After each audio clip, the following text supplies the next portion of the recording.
Welcome everyone to the Week 4 review episode of Good Teams Win, Great Teams Cover, presented by Fantasy Gameday. Guys over at Fantasy Gameday have made a fantastic app producing daily fantasy here in the UK for the first time. Go pick your team. The lineup's closed on Sunday at 5 o'clock. Go pick your team of your favourite NFL stars. Build a winning lineup or what you think may be a winning lineup. Get your entry fee in and you've got the chance of winning some cash prizes. I think it was £145 this week the winner got. And the more people that play, the bigger the prize pool, the bigger the opportunity for prizes. Go download now from wherever you get your apps from and get your entries in. It's going to be a big growing game. There's going to be more and more cash on offer. So get yourself down there, sharpen up your fantasy skills and get yourself entered. Thanks to Gurmeet and the guys, as always, for supporting the show. Byron, Joe, joining me again as always. Week 4's done. Kind of 25% of the way through the regular season, pretty much. Or it was in old money. 16-game season. How was your Week 4? It was good. Dallas put on a smashing performance against New England. Mixed week betting-wise, some big wins. Probably more losses than wins overall, but the wins were big ones, so we'll take that. Yeah, I had my worst week. Still a winning week, though, on the bets, but worst week so far. But, still made money. Joe, how was yours? Yeah, similar. It wasn't the best week. Betting-wise, there's a few shocks. Well, shocks against the money line. So, all in all, another week of football. Never can complain at that. Yeah, absolutely. Another week of football. And what Week 5 will be here before we know it. But before we get to Week 5, let's get our review for Week 4 done. So, as always, we're going to take a look at some of the bigger games for the week. We'll run through how our against the spread and FourFold challenge went in Week 4. We'll have a run over our bets as well to see how we did. And we'll have a look at Monday Night Football. And we'll also take a look at the winning Fantasy Game Day lineup and dissect that for last week. See if you can get yourself some tips for Week 5 as well. I think we'll start with what was probably the most hotly anticipated game of the week. Game of the season even. Dolphins at Bills, huge AFC East matchup. And the Bills ended up running away with it, 48-20, puts them both at 3-1 now. Was this the early game that both of you guys watched? Yeah. What did we think of it then? We talked a few weeks ago after the Monday night Aaron Rodgers game of, Josh Allen, and, you get the good and the bad of it. Well, this might have been Josh Allen's best performance in the NFL. It was absolutely incredible. I think he missed 3 or 4 passes, 5 passes all game, 4 touchdowns, 300 yards. Got another rushing touchdown on top of it all. Just, you can take away certain bits of, they managed to slow down Miami's offense, which has been really tough to do so far for anybody. But I think it's the Josh Allen game. It was just absolutely incredible to watch. Yeah, he had the perfect passer rating in the end, didn't he, with 158.3, 21 of 25, 320 yards, 4 passing touchdowns, plus the one he ran in later on in the game from 11 yards as well. Yeah, and I think he was perfect. Allen played an incredible game. I think probably we had heard so much in the offseason about how last season ended in the playoffs and how unhappy Stefan Diggs were. We saw the best of Stefan Diggs. I think poor Kader Kohu, the cornerback for Miami, is going to have nightmares all week because Diggs was just all over him. Didn't give him a moment's rest, and they really did target him. And Diggs finished 6 catches, 120 yards, 3 touchdowns from 7 targets. Pretty big day from Stefan Diggs.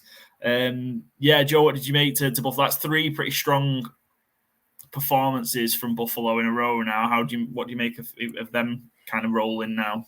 Yeah, I think you could probably say they're the strongest team in the AFC in the last few weeks. And I was expecting possibly a tighter game, but I wasn't also surprised this outcome. I did think that Buffalo could show Miami the strongest opponents they had, and they could hit this kind of performance. And we said in the preview that it was all on Josh Allen, and he was, like you said, more or less perfect. I think they only punted twice during the game. So is that something against Miami's defense not as good as we thought it was with Vic Fangio.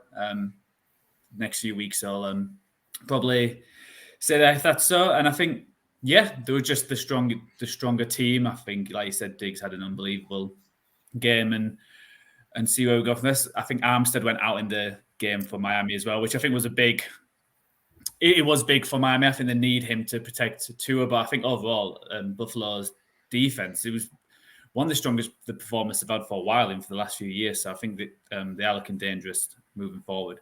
Yeah, I think it's the first time we have seen Tua under pressure. I think it was 4 sacks. And how much of that was due to Armstead going out? Or I think, again, preseason, we talked about the Bills' pass rush not being so great.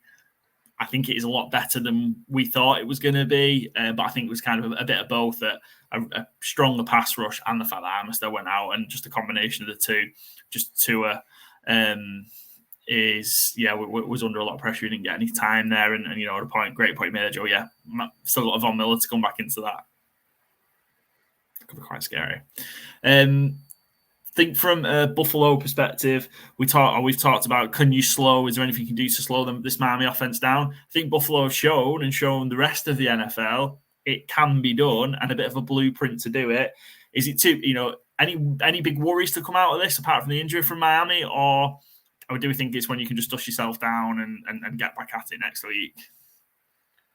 I think luckily for them, next week is against the New York Giants and Danny Dimes, so I don't think there's much to worry about this week. I think it's hard to worry about too much. Like, you're going to come up against Josh Allen in that kind of form, Tua would have had to play his perfect game to keep up with that. And, Miami didn't really come close, but I think once the game was kind of gone, it was kind of gone. And the Josh Allen and the Bills kept the foot on the gas and just didn't let up. I'm not sure there's too much to worry about long-term with Miami. I think they're still going to be competing for the division. I think there's still a chance of Bills are more to have a brain fart and throw another game away here and there, as I've shown already, like losing to the Zach Wilson Jets. But yeah, I wouldn't be panicking about the Dolphins, but you certainly don't like to see it. They do have, like saying, Von Miller's coming back for the Bills. They do have Jalen Ramsey coming back in their secondary as well, which, again, I don't think they'd have won this game with Jalen Ramsey and Armstead playing the entire game with how well Buffalo played, but it's certainly a positive for the season and the future playoff, outcomes. Yeah. And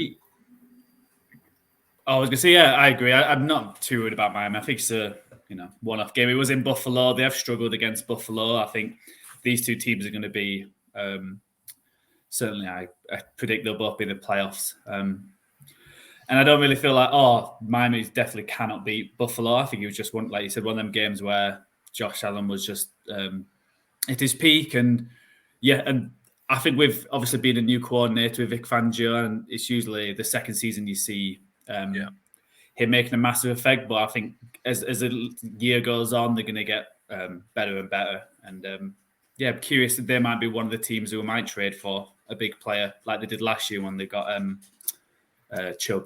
Chubb? Yeah. So they might do something similar. But yeah, not to worry. I think they still ran it well. I think that was still a big positive. Like, coming into this season, I think I said I was like, I'm not quite sure about their running attack, and wasn't quite sure why they didn't go for one of them big players, which are out there, and they still could. Again, Jonathan Taylor's out there and a few others, but they don't feel like they need that at all. So I think, just brush down and move on to the next one, and especially with like now Bills with Tre'Davious White looks like he's done for the season. So obviously next time they play, that's one less cornerback to watch, one of their speedy wideouts. So yes, curious how that'll go, because you knew as soon as it happened that was Achilles done. That was a bad one, wasn't it? These two are going to play in Week 18 as well. So the return game in Miami is Week 18, which could be the decider for the division. So interesting to kind of see then where they go over the next 13 weeks to get to Week 18 and see where they are, because that game could have I can't see it not having huge playoff and division implications to it. So good scheduling, NFL, for Week 18 on that one. But it was a great game. I was a little bit disappointed in terms of the early part of it. Was obviously, it looked like it was just going to be that shootout all the way through, and it's just Buffalo out. Buffalo just ran away with it towards halftime, didn't they, in that early part of the third quarter, and Miami just couldn't keep up. But yeah, it was a fantastic game. Just a quick one. That's now so teams that have won by 50 points the week before, 50 or more points the week before, have now gone 7-6 the week after. So yeah, one to watch. It was a huge potential letdown spot for Miami, wasn't it? But I don't think any of us wanted to believe it when we saw they were getting 2.5 points to start. Yeah. One of my favorite bets came out of this game for the week, and it was a winning one, but like I couldn't really believe the price of it when I seen it on Saturday. Devon a chain. Not sure how I'm saying it. I still don't know 4 weeks in. He put 200 yards up in his breakout game the week before, and he was plus 800 to have 75 rushing yards. I mean, he got 101. I don't think you're ever going to see him be plus 800 to get 75 yards ever again. I kind of blew my mind when I seen that on Saturday. I wish I'd put more money on it, obviously, but that's a great winner. Yeah, that kind of enhanced rushing yards line. Yeah, real good work. 8-1. Not many of them you're going to get in over the course of the season. Well done, Byron. Good stuff. Joe, were you on the under on this one? Yeah, unfortunately, yeah. I think after the first quarter, because I did expect it to be how it was in the second half, all the game. So yeah, when the first quarter happened, I was a bit like, yeah, that one's done already. I didn't see it stopping, but oh well, No is what it is. I was going to have with all your stats. I know it was 54 Northern. It was 53. What did he close at? Because I saw when I looked at I saw it at 53.5. Yeah, that's what it was. Yeah. I don't know, to be fair. I think even if this closed at 54, I probably would have stayed away from it, given that stat. But yeah, especially the first half, because I managed to get in the bar in London. Only missed a few minutes of the first quarter, so got to watch the majority of that one, and yeah, it was a corker, and hopefully we'll see the similar high stakes game in week 18. Let's move on to a game then that maybe didn't carry the same stakes. Certainly will be no playoff implications off the back of this one. Denver Broncos get a win. Sean Payton gets his first win as coach of the Denver Broncos. Not just a win. They were down 21 late in the third quarter as well, and found a way to win this one. Broncos win 31-28 on the road at Chicago against the Bears. I guess I'll pose this question to you guys. As I just mentioned there, the Bears were 28-7 up with 4 minutes, 11 seconds to go in the third quarter. Did the Broncos roar back to win this one, or was it that the Bears fell apart? I think the Bears fell apart. Obviously, the Broncos had to score the points, but Justin Fields had that fumble, and it just felt like they kind of wanted the ball out of his hands. And Chicago's such a sorry state. It just feels like they can't keep out of their own way. Even if it's going slightly well, just keep doing what you're doing. Maybe don't get scared. Don't play scared. Put your foot on the gas. Like we just talked about with Josh Allen and the Bills there. Justin Fields had a real good game, and he wasn't even running the ball. He was playing really well, throwing the ball, which has not been his trademark. And it just feels like if anything can go wrong for Chicago right now, it'll go wrong. I mean, the best thing they have going is they have the top 2 picks in the 2024 draft right now. But everything else is just, the opposite of the Midas touch. Everything a touch turns to not gold. Yeah, well, let's stick with Chicago there then. Again, do we think, Fields did have a career day? That was his best game. Is that genuine progress, or was that just because he was playing against the Broncos defense that is so bad?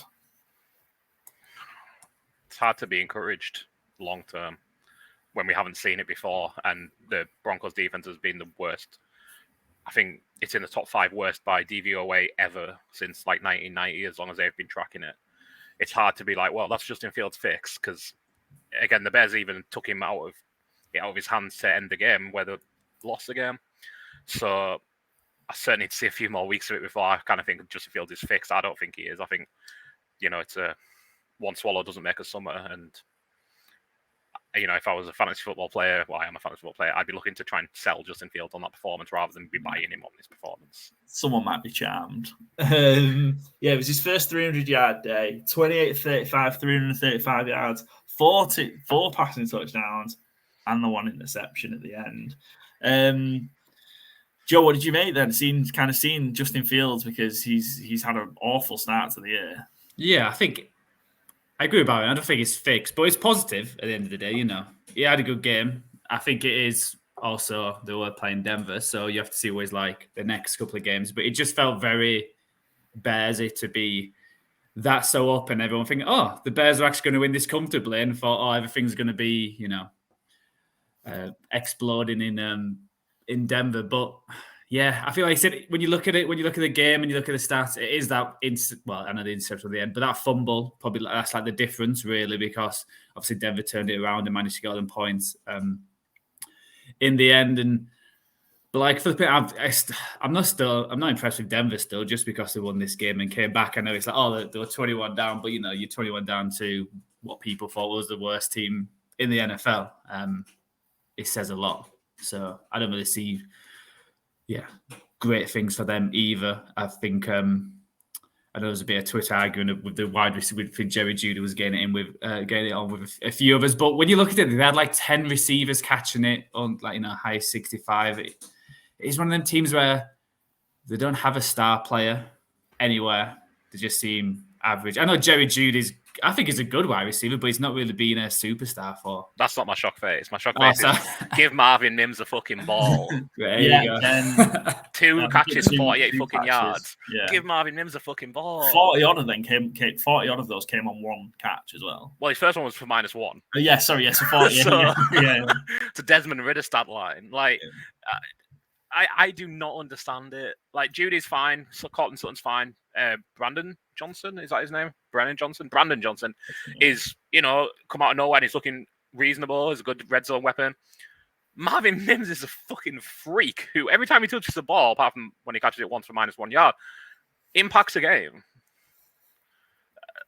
I don't scheme him some touches. Thinking, and there's a bit around. You'd feel like a coach like Sean Payton would be able to come up with. He traded up for Marvin Mims. Yeah, creative ways to get him the ball, but it's not happening. Denver. There was a bit where once they did get going, so they had that initial touchdown, and then I think they went over the course of the next 4 drives, moved the ball 45 yards in total. But then when they did that, obviously they got sparked back into life. I think Russell Wilson looked okay. He looked quite calm. He didn't look like the moment was going to be too big for him. And I kind of felt that once they got rolling, I kind of felt they were going to win that game, kind of as it kept checking in. And I was watching it through Red Zone, but it just kind of felt actually Denver are going to win this game. They're going to find a way to do it, and the Bears just the whole kind of just deflated and one mistake. And the thing is, if Chicago could have found a way to win that game, Fields has that performance. All of a sudden, there's a bit of green shoots, not much, but green shoots in Chicago going, okay, we have something to build on. Instead, we've got, the way it finished, and Matt Eberflus coming out saying nobody's done the job well enough in the organization. So, yeah, I know it's like, obviously they went for the 4th down, which I didn't mind, to be honest, just because they were trying to win it instead of, just going for the field goal. But I think I didn't really watch much of this game, but what I've heard in the quick highlights I did watch, there was a lot of 4th downs or plays he didn't go for beforehand, which he feels very defensive head coach. And he's very on the hot seat. But again, I think we've said it last few weeks, who's really going to replace him? There's no one really going to, unless Jeff Saturday wants to leave ESPN again and have another go. They'll win one game. They'll win one game. I think the Bears might take it right now. Exactly. But like I said, they got first 2 picks. It's not looking too bad for the future, but it's the Bears, so they'll probably choose 2 quarterbacks and get them both in. Probably another just a positive for the Bears. We saw probably the Bears, again, they made the move for DJ Moore as part of the trade for the number 1 overall pick. He had a big day, 8 receptions, 130 yards and on the touchdown. I think, maybe some positives there that seeing what you'd kind of were hoping to see out of him earlier in the offseason when you made that move. And can him and Fields get going? Again, it's against Denver, so a few more weeks on out. It's definitely encouraging, but it's encouraging for the next quarterback coming in the draft. So.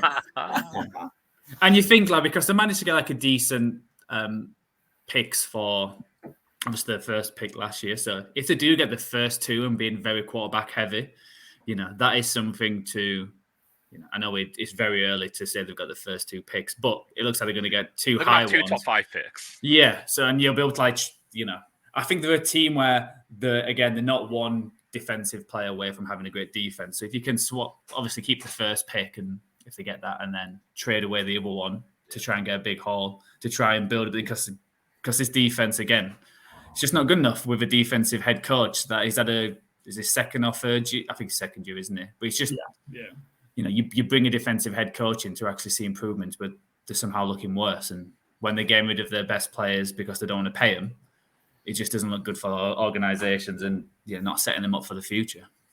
Speaking of wanting to be paid, I think Caleb Williams is clearly seeing the writing potentially being on the wall here that he might end up going to Chicago and saying he might want to stay another year in college because he can earn more money.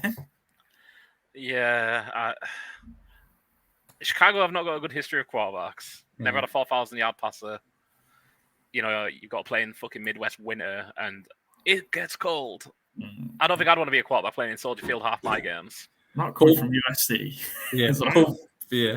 But what's weird though, it's I understand what Caleb was saying, but it's not like next year there's going to be a great team who has a first. It doesn't happen that often that the team who gets the first overall pick is a good team, Yeah.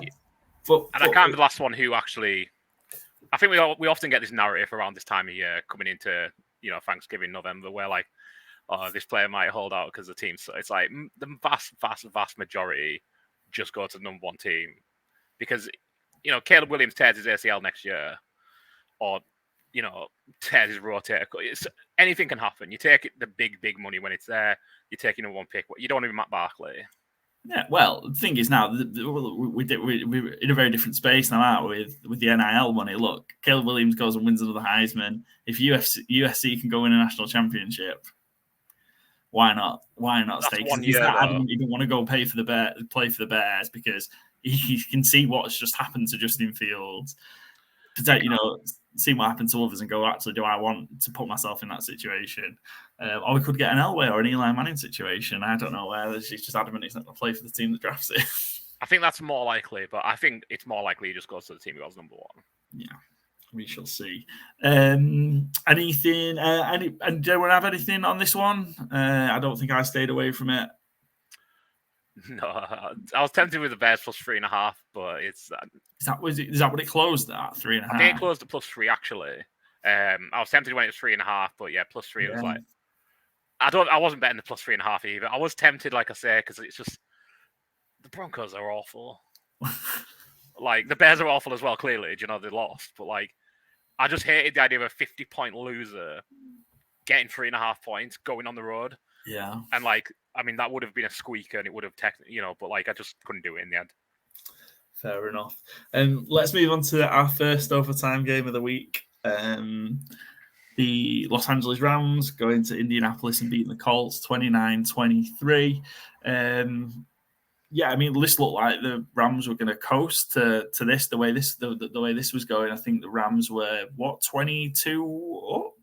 Was our 20 up, 23 up, weren't it? It was 23-0 early in the third quarter, wasn't it? And then the Colts came thundering back through returning Anthony Richardson. What did we make? Obviously, we've seen that Anthony Richardson obviously got hurt the first couple of weeks, missed week 3. But once he got going in the Colts were going in the second half, I thought he looked absolutely fantastic. And my take on him being absolutely terrible, I'm gonna have to just say I was wrong on that one. Yeah, I was gonna say the same thing. I knew you had some hot takes when he was drafted, and that you thought he wasn't going to be a great player. But it just looks, again, rookie quarterback. We'll see how long he can last. But he just looks like an NFL kind of quarterback where he didn't have the best start, but even near the end, you were expecting him to come back, and you can't say that with a lot of rookie quarterbacks. And I think he's the first quarterback to rush for 3 touchdowns in the first few games. So he seems a very Cam Newton. I know everyone tried to, compare it to him, but when he's rushing, it does look like that, and that's not a bad thing to be compared against. So I thought it looks good, and I think they managed to get a decent quarterback at that, and they actually look a decent team, to be honest. The Colts, I don't think many people was expecting much. And when you look at the AFC South now, it actually looks a bit exciting, which I don't think no one would have predicted where they're all 2-2 going into week 5. It's exciting times in the AFC South. Yeah, I think probably one of the things. One of the hot takes I had on Richardson is that I think he's going to be really, really inaccurate. He went 11 for 25 in this one, so he's kind of giving me at least some part of what I was saying about improving some of that right. But yeah, he's giving the Colts a chance to win, and that is certainly something I wasn't expecting. So I thought it was going to be a huge reason as to why the Colts would lose games. So yeah, from that regard, he's done well. He went for 200 yards and 2 touchdowns and another 56 yards on the ground. Only went 10 times with it. We've seen him. We might have learned our lesson from kind of those first couple of weeks of not kind of pushing it too much on the ground. Yeah, I think so. And I think as much as this is going to be super corny, but as much as Anthony Richardson's giving them a chance to win games, I think for the first time since Andrew Luck, he's given the Colts a reason to be optimistic as well. Just to have something to fucking root for and hope for. 11 out of 25. If you just look at that as a passing yardage, passing game, you go, there's obviously big issues there. But when you're adding, 6 yards, a pop on the ground, a touchdown on the ground, and just even when his passes aren't getting completed, there's not many where you're what is he seeing? Bryce Young's had a few this season where you're well, I don't know who's even throwing the ball to there. Richardson, I'm not even going to say needs to improve on his touch passing necessarily, but he has a lot of zip on some of his throws that could maybe do with being dialed down. But he's 3 games into his NFL career, he didn't play week 3, so that's not even a criticism. It's because he's been far surpassing my expectations considering how Roy was. Florida State, ? You'll know the college is better than me, but as a college player. We were right the first time. And, he didn't pass the ball a ton in college. That was a real red flag. And I'm super impressed by how good he looks. I'm super impressed by how Shane Steichen's got them running in Indianapolis. They have Jonathan Taylor, it seems like, coming back this week.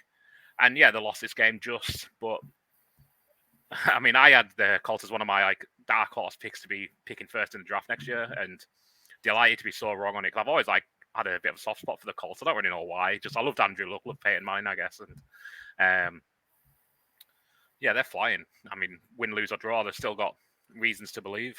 Yeah, reasons to be hopeful for sure, I think. Came out the wrong side of this one, although probably the biggest cheer, I was at the Wembley game, and we'll talk about that later, but the biggest cheer I let out was when they converted that 2-point conversion to get to 23 and hit the over 45.5.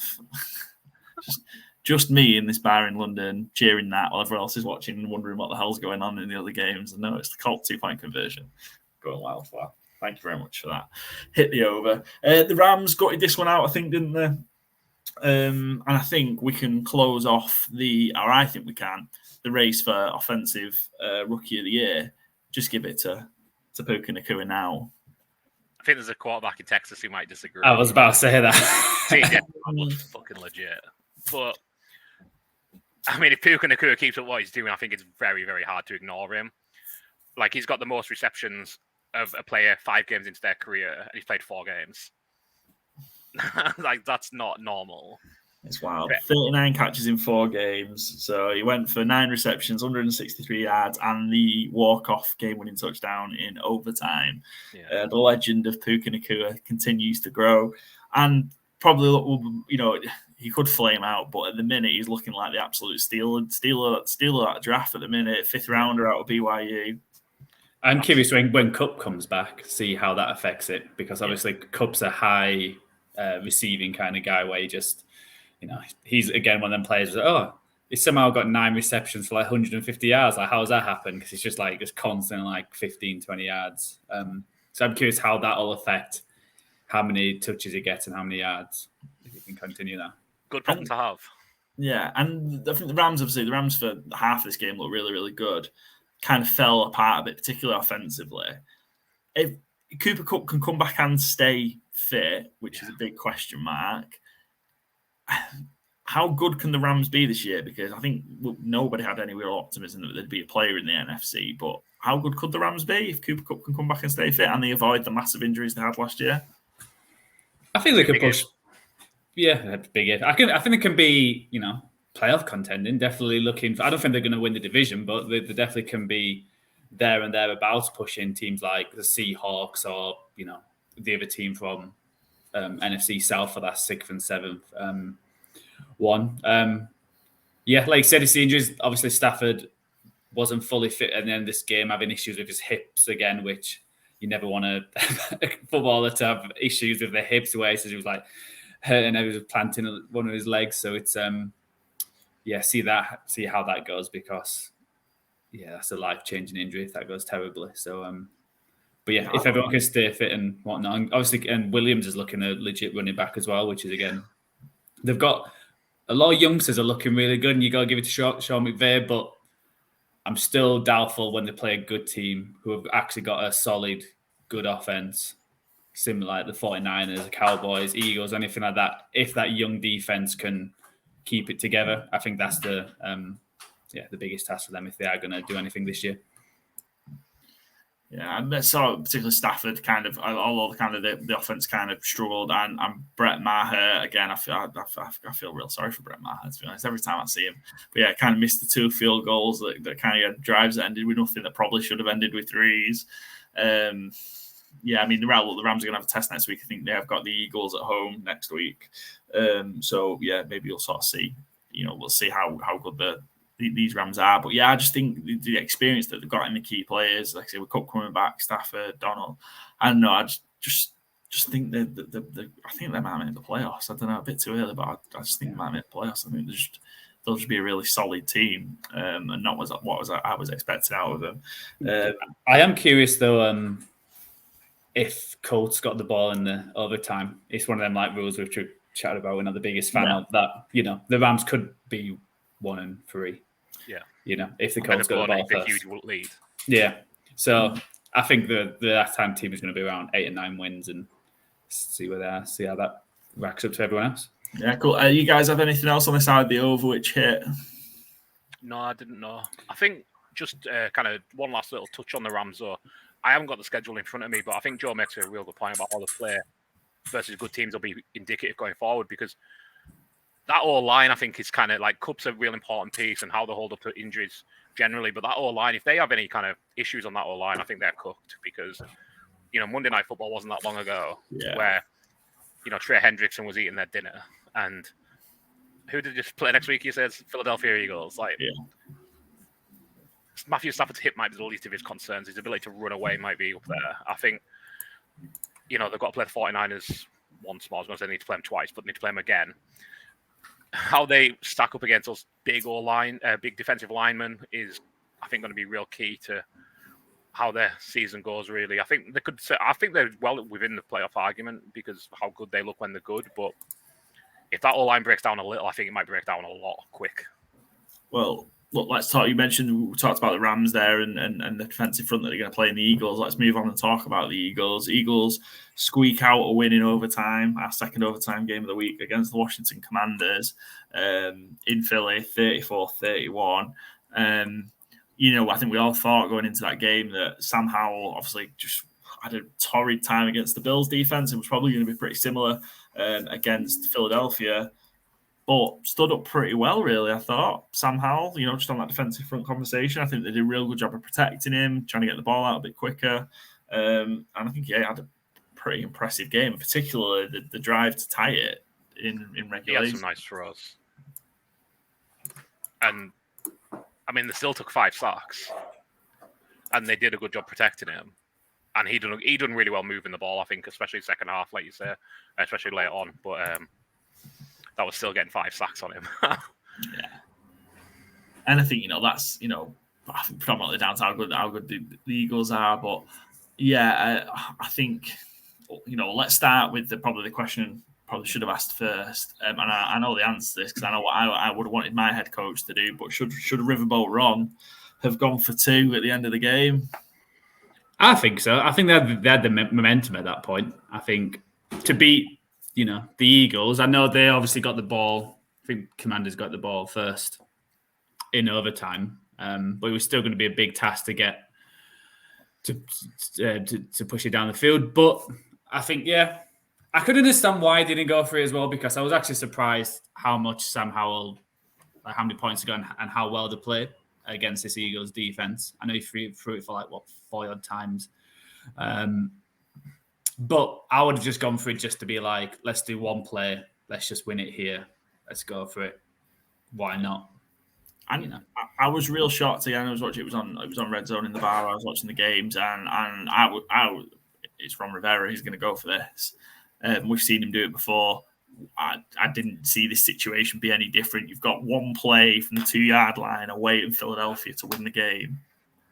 I just didn't understand. They obviously they won the coin toss, but you have to move that ball to win that game from there, 75 yards against that Philadelphia defense. Like, you're asking Sam Howell to go and do that drive again almost, and it just didn't sit right with me. And they expect, as soon as they didn't go for it, the expected outcome for me was that Philadelphia were going to go win the game in overtime, and they did. I was just real surprised. I just didn't get it. You've got, what also I found odd was what Rivera said afterwards. He said that the offense was tired, knackered because of the drive, and it was like just one play, 2 yards out to go win the game, and it could have backfired. But for me, if that was my team and my head coach made that call and it backfired, I'd be okay with it.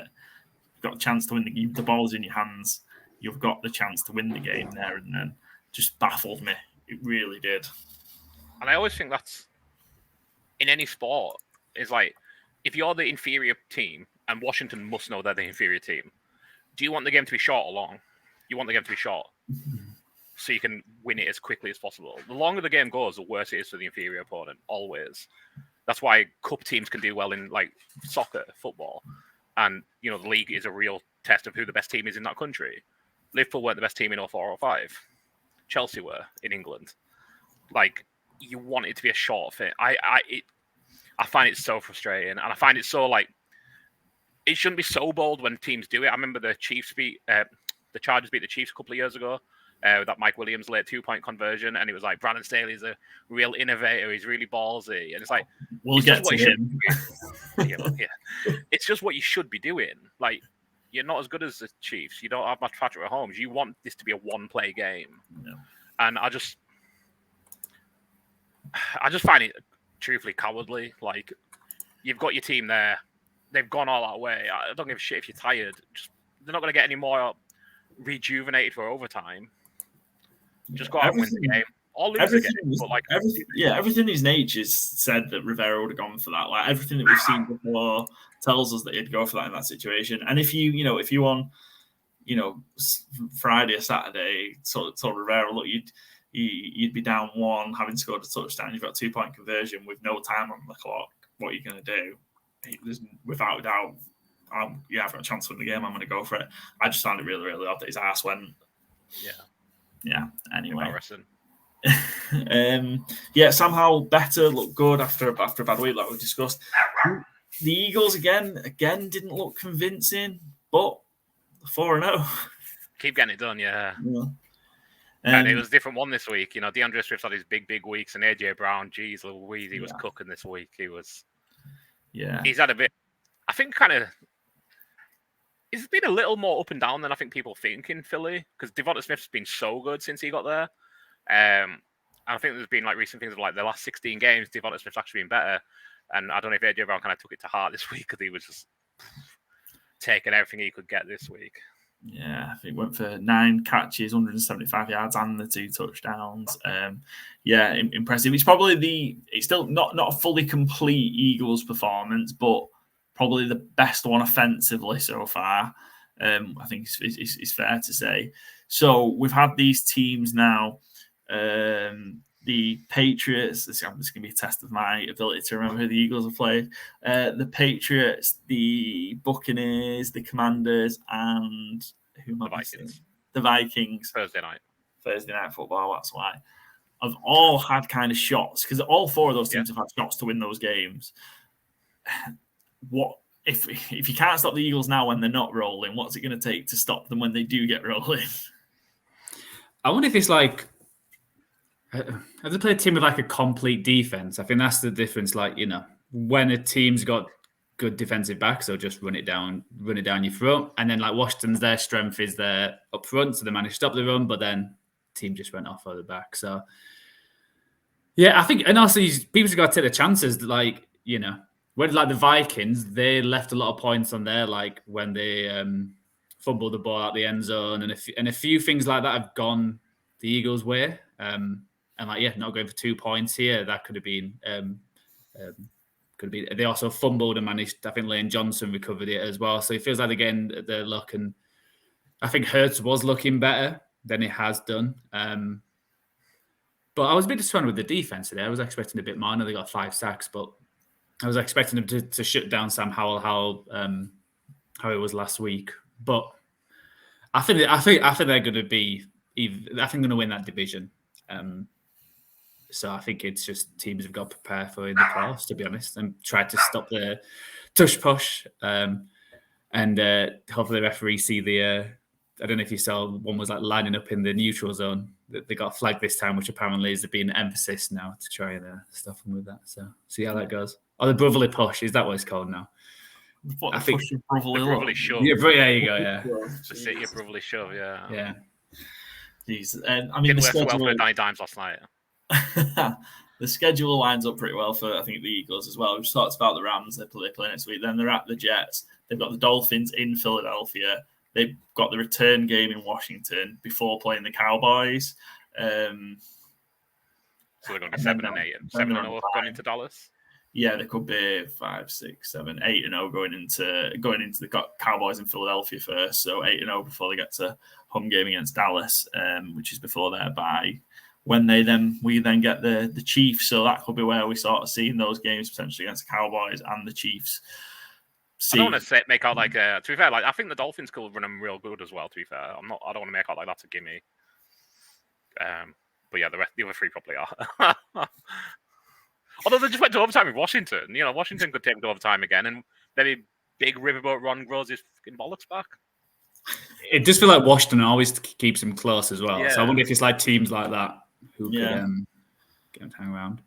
Cool. I think I had the Eagles. Did I have the Eagles to cover? Yeah, the Eagles -9 to cover, and obviously they didn't. So once it was clear they weren't going to cover, obviously I was hoping that they were going to get beat for obvious reasons. Anything you guys have? Any of you guys on the Eagles cover as well? Or? I had the under in the FourFold, so that didn't go well. Okay. As well.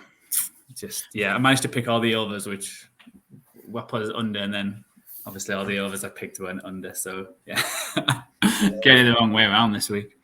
Let's go. I said that's the way I put it, but let's talk about the Wembley game before we talk about the Chiefs Jets. So with Falcons Jaguars kicking off Sunday, Jaguars 7, Jacksonville 23. I was there at Wembley. It was a great day. 85,000 people there again, which is just awesome to see. What's going on from kind of UK support. There was a lot of whinging about ticket prices and stuff, to be fair. And the train strikes didn't help, but 85,000 people there, which is still pretty impressive, to willingly go watch the Jacksonville Jaguars. I mean, the Falcons were just horrific in this one. The Jags had to get the right game that they needed, and they couldn't have honestly got a nicer one, I don't think, because the Falcons were absolutely turgid on offense. Yeah, just never got going. And Arthur Smith comes out after the game, and they're not even thinking about changing a quarterback. It's like, I mean, should. If you go back 12 months ago, Arthur Smith was being asked, I mean, maybe slightly later in the season, was being asked the same questions about, are you going to start Desmond Ridder ahead of Marcus Mariota? And Marcus Mariota was playing better than this. All right, in my opinion, it was. I don't think he was playing much worse if it was worse. I think it was comparable at the very least, yeah. Like, it wasn't good then, it's really not good now, so... Yeah, they're struggling. And I think what you can do now against this Falcons team is just home in and against the run, because Ridder isn't going to beat you. Not at all. He's just not good enough. He might find a career as a backup. I don't know, but Desmond Ridder ain't it. And I was sat there for my own sanity and for the fact that I was on the over. And if I wasn't going to that game, I would never have bet that over as well, by the way. Going points in London, I heard. But what happened to all these stats? Like, I know. Wembley's not that bad. Everyone's got it wrong. Blah, blah, blah. Yeah, well, just can't argue with the stats. Although I did say on the episode that there'd been 30 London games. It was 34. I don't know where I pulled that stat from. But yeah, I was, especially at halftime when they kind of the state of the game as it was, just praying that Taylor Heineke was going to come out the second half and play for the Falcons. I think coming out of the second half, though, really did have, he had that drive to get the touchdown, and he also had the one where he got him all the way down the field, but they went on fourth and didn't engage. So it looked better in the second half, but it couldn't be much worse than the first. So I can see why he would stick for him for at least a couple of more weeks, just because he did show that improvement in the second half. I just think he's just doing too many mistakes. The interceptions were both terrible. The guy in the commentary, I think it was Dan Orlovsky, he was absolutely like roasting him, just like saying like, what is he seeing? He's not like, he was like showing all the stuff he wasn't seeing and what he was doing wrong. And I'll be shocked if they change him soon, just because I feel like Arthur Smith's put all his eggs in this basket. And I think if he goes for Heineke, I think he's admitting defeat on something he probably went big for in the summer. But if they go downhill, then you can also see him getting fired at the end of the season if it carries on. They're going to be in the race for this division for a very long time, regardless of how bad they are, just because the way that division is going to go. And I just think with these skill position players that they have, Taylor Heineke will get them the ball. He'll make mistakes as well, but he will give you a chance to actually win. And when you need that at times in games like this, because Taylor Heineke could come in that game at halftime and give them a real good chance to win. Given kind of where the game was, I know the Jaguars were 17-0 up at halftime. It's not insurmountable, and quick offense and quick scores, and you've got Pitch, you've got London, you've got B. John. Robinson had a good day on the ground, but it just did not look good at all, and obviously frustrating when you're in the stadium watching it as well. We did get a Drake London touchdown in London, though. Can't believe none of us went for that. Well, Kyle Pitts was so good internationally that that's where I went, and Johnny Smith was the leading tight end in the Atlanta game. So more targets, more catches, more yards. Let's just quickly let's drop in on Jacksonville. Really need offensively, they did look a lot better. Trevor Lawrence had a solid, if unspectacular game. He didn't need to be special to win the game, but they did look a lot. They seem to have clicked a lot better on offense for him, I thought. I think you still got worried that they only scored 17, and and I think one of them. Did they go on downs on an interception? Yeah, they definitely left some points out there. So I'm still not ready to say they're back and they're a contender for the AFC, because I just think the offense has not been good enough. And I think the defense had a great game, but it was against Ridden. He had a stinker, and they haven't really put a good game this year. So I'm still worried about them just because they're not piling on the points, and it still feels very stuttered. Like it doesn't feel like, I know he looks better, but he wasn't like bombs away and more flowing. It just felt like a struggle to get quite a few of the points. And the 7 points they got was there was a big there was a bust in the backfield for Falcons, and he was wide open. So it's not like it's threading it in, and it was a spectacular touchdown. So still worried about how they're looking, especially on offense. Yeah, the Jaguars stay out in London. Assuming they stay in London, but they'll be in the UK to play in London next week. They've got the Buffalo Bills over at Spurs. But how much of an advantage do we think that gives Jacksonville, having been out there for what would probably be 10 days at that point? Some, but it won't. I have the Bills as big favourites for the game. I wouldn't be stunned if the Jags win, just because football's like that, but I don't see that as a needle mover, really. I think kind of the bigger issue for the Bills might be like, obviously, they've lost Tre'Davious White, as we've mentioned, and then like trying to prepare for after a huge injury and you're on the road internationally. I think that's kind of like a perfect storm of things you don't want, an imperfect storm. But I don't think being out there helps that much, really. Yeah. And they're having to change hotels, which is nuts, because apparently the Bills booked the hotel where the Jags are in now. That's incredible. I didn't see that. Yeah. And I think they also have to change in where they're practicing as well, because it's obviously closer to the Tottenham ground. But they're having to change the hotel. I think the Bills must have done that. But the person who was organising them trips must have thought oh shit, I haven't booked it for 2 weeks. Let's find another hotel. That's incredible. So, yeah. Cool. And last but not least, what did we make of the Toy Story animation? Because that fucking ruled. It did It look looked pretty good, I thought. Yeah, I didn't see much of it. I don't get the people who complain. It's like, well, just watch the normal game. It's not like it was It's like for children. Yeah, no, it wasn't like it was only Toy Story and nothing else. You had a choice. So I didn't understand why people were going. Some people particularly enjoyed seeing the animated Booger McFarland as well. That was amazing how big his head was. Best he's looked in a while. Yeah, still somehow the ESPN did that, and yet obviously aiming that broadcast at kids and trying to get them to watch the game, etc. And yet ITV, who have the coverage of the game here in the UK, unintentionally managed to make their content more aimed at kids than the Toy Story animation was. So bad. I've seen and heard some. Obviously, I was at the game, so I didn't watch it all, but terrible. What the guys doing the NFL coverage in the UK just need to just get a grip, because that was absolutely awful. We've had games in the UK now for 16 years, 17 years. Yeah. We don't need the whole introduction to the NFL thing anymore. No. It was bad.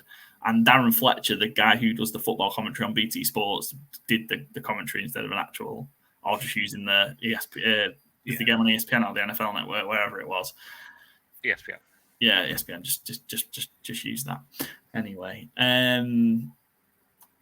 that's Wembley talk. That's it. That's all I've got. Great day. I enjoyed my trip to Wembley. It was good. Unseasonably warm. It was red hot. It's so warm.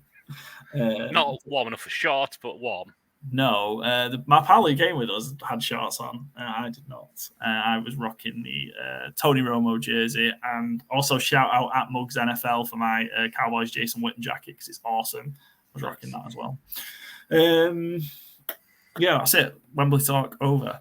Last one game we're gonna have a talk through is Chiefs Jets, and before we get into the game itself, I'm done. I'm out on the Taylor Swift stuff now. I've had enough of it after 2 weeks.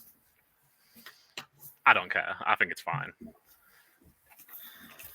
I'm Should bring a bigger audience to the NFL. I see enough. Welcome all, in my opinion. And I see enough. The price is a couple of puns, then so be it. I see enough Ryan Reynolds at sporting events on the TV here. I don't need it in my NFL now as well. He had a good tweet on the subject though, where he was kind of looking glum at the football. And he said, "That face when you realise she meant American football." He's bought in. He's a football guy now.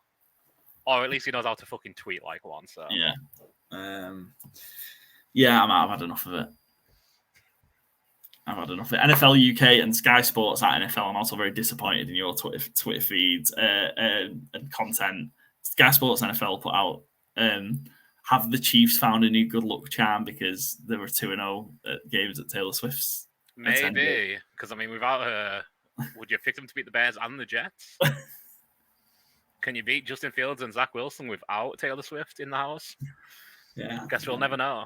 Yeah, maybe they'd have won all them Super Bowls instead of just, the 5 consecutive AFC home championship. Well, that's what we always used to wonder, is it Belichick or Brady?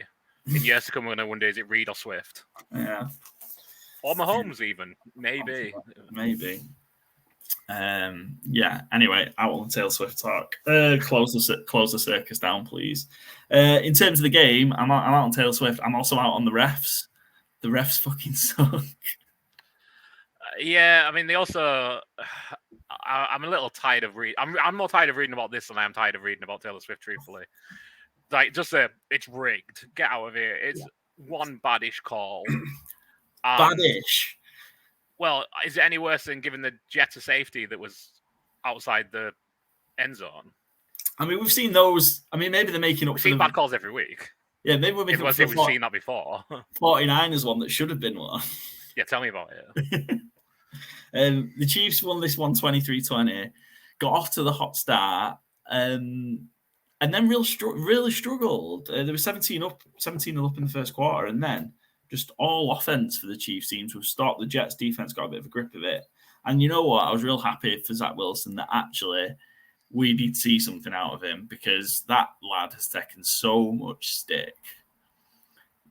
Even Joe Namath was piling in on him. He's had a lot on it. And dealt with it quite well, I think, when he's been the face of it. And actually saw he moved the ball a little bit against a pretty good defense as well. Yeah, I mean, I've been as hard on Zach Wilson as I think anybody has, but I also think he's been so bad. It's not like he's not a scapegoat. He's been bad. And yeah, it's really encouraging to see him have a good game. I really liked hearing the story, and I'll give Aaron Rodgers as much shit as everybody for his personality and what have you, but like, I love that he flew out for the Saturday and the team didn't know he was coming, just Robert Saleh did. And I think it could have been easy for this to end up being a toxic Rodgers situation after the injury. But it seems like he's really bought in still. I think that's really going to help Wilson and the Jets, regardless of what comes of this year. I didn't see Zach Wilson having a competent game on my bingo card, certainly. But yeah, good for him. Is long overdue, and long may it continue, because the Jets are, the league's a better thing with the Jets. The rest of the team they have, that defense, the running backs, Garrett Wilson. It's better for the league for them to be competent at the very least. Yeah, I think is this now? I mean, look, there seems to be a lot of reports to say that if Wilson had another kind of nightmare performance, that was it. He was going to get pulled, and we might saw Trevor Siemian. Is this bought Zach Wilson a bit more time, Joe? Yeah, I do worry about that in a sense that, like, if he has 2 or 3 bad games, they can be like, oh, but he still had that good game back against the Chiefs in the spotlight, so they can hold on to that. They've got the Broncos next, so probably one of the worst defenses, definitely the worst 2 or 3 in the league. So he should really have another game like this again. So if he has a stinker against the Broncos and lose there, then you still got to make that decision. I don't see a future. I think anyone can have a great game. There's been plenty of players who have had, a good stretch. Who was one at Broncos and then went to Houston? Brock Osweiler. Yeah, so for 6 games, he was like the best young quarterback. So until he does it for a long time, I'm not going to trust him. So, but he's got an easy schedule next. It is a shame that if the Jets did win that game, went 2-2, and then they had the Broncos, they could have got to 3-2, and then it would have been interesting. But they've got Jets and Giants in 2 of the next 3, either side of the game against Philly. If they come out with this 3-4, can they still got a shot at getting this a wild card spot?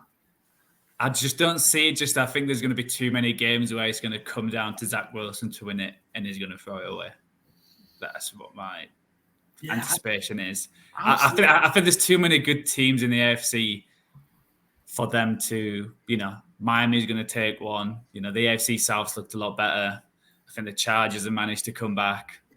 AFC North, but still, I just think they've got too many games where it's going to come, down to the last drive, like similar to this Chiefs one, and where, fumbles away, intercepts it, and all that kind of stuff. I think there's going to be too many. It's basically going to be like last year, where they were close to the playoffs, but they didn't get to the playoffs because Zach Wilson ultimately lost it. And I think one good game doesn't make him to be, but if he does, then all to him, and he's shown proved everyone wrong. So I fully agree. It's great to see, but if I had to bet money whether this was Zach Wilson's best game of his season and the last good game he'll ever have in his career, or he's now going to be a top 25 quarterback, I wouldn't be betting on him being a top 25 quarterback ever again, because he hasn't shown it. He's shown to be a mess. Yeah. Fair enough. I'd love to be wrong, but I will be.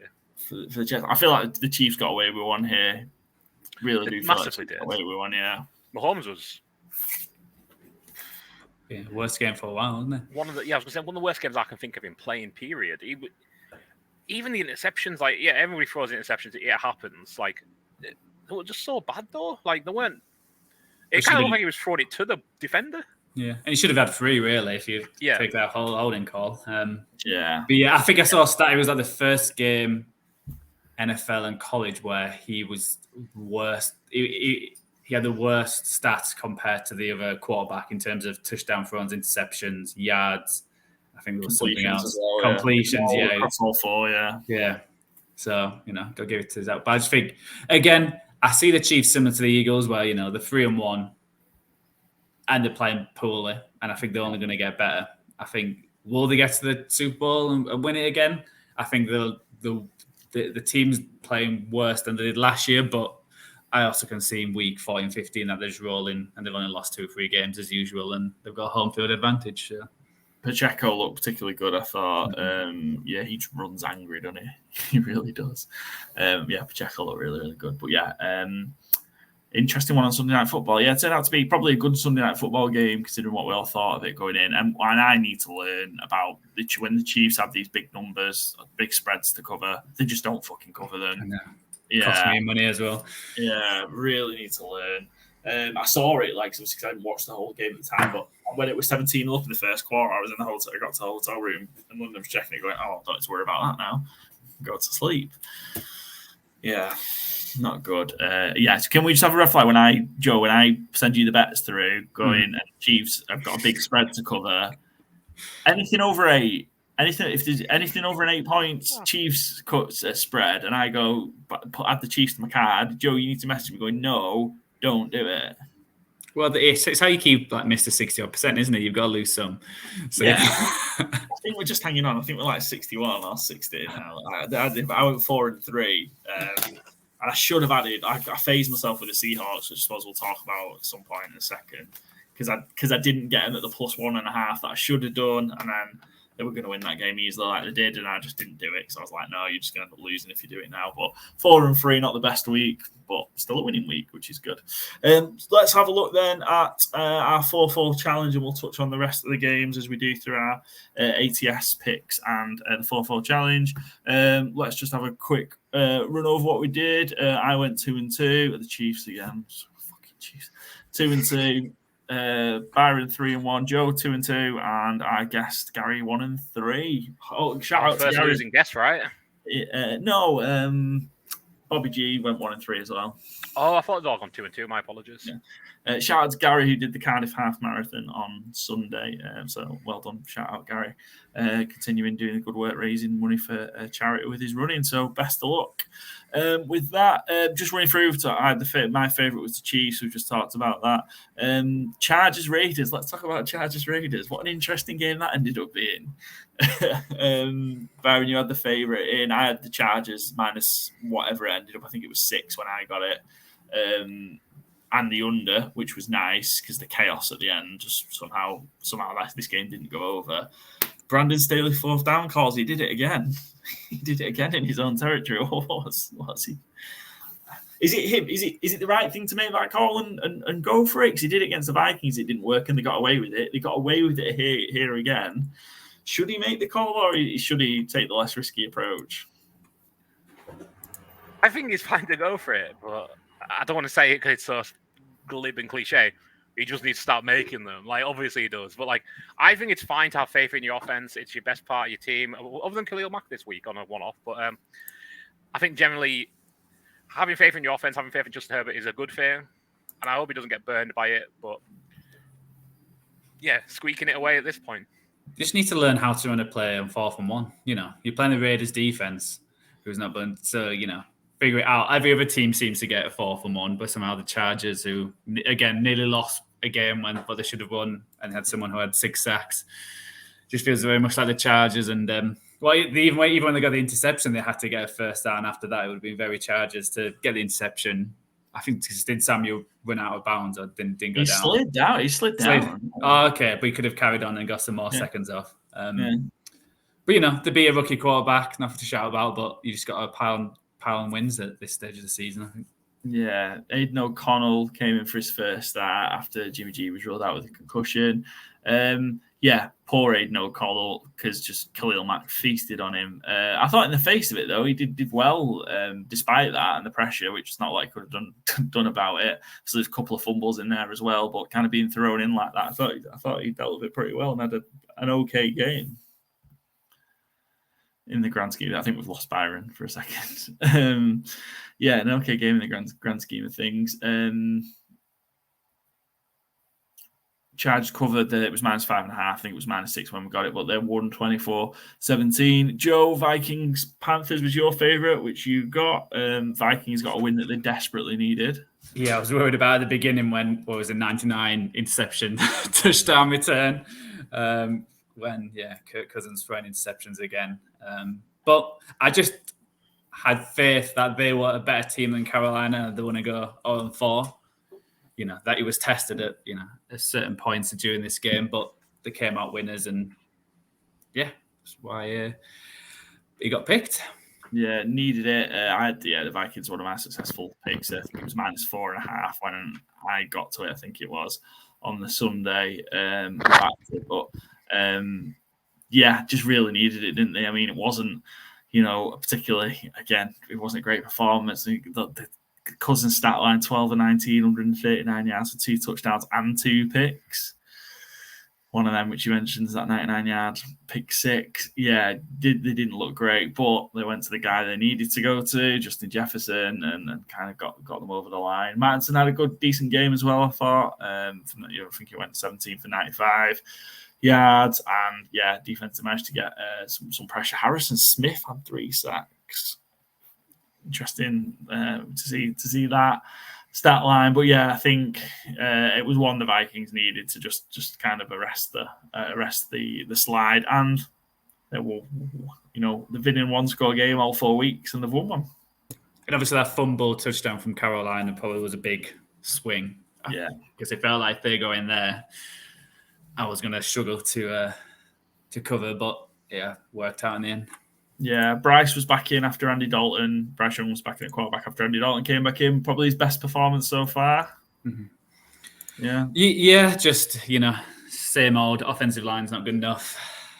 I don't think the cast of wide receivers are amazing. So, and then we've got the first round pick next year. So, do worry about that kind of situation. And obviously, Frank Wright, your best mate, is carry on losing. So, Yeah. At least you got one prediction, right? I'm not.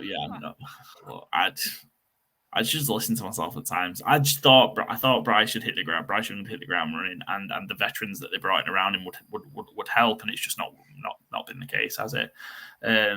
Frank Wright's off. I think what is he? I want to say he's 3-10 in his last 13 games that he's been head coach. It's not great, is it? Not great at all. Less said about that one, the better. Gary had the Eagles to cover against the Commanders, which didn't happen. It's his favourite. The underdog, we all had the Seahawks at the +1, which is what we should all gambled on, against the Giants. We could have took them at -20, I guess, couldn't we? Or -23? I still can't believe last Monday, that's when I put my it was just double. It was a charge, I think it was -5.5 or -6, which ended up being closer than I thought.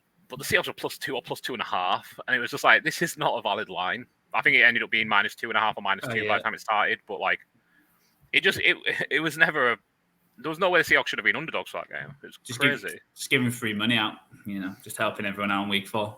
I'll take it. Yeah. I was a bit nervous about seeing we all backed it though as the underdog. That was my big red flag of the game.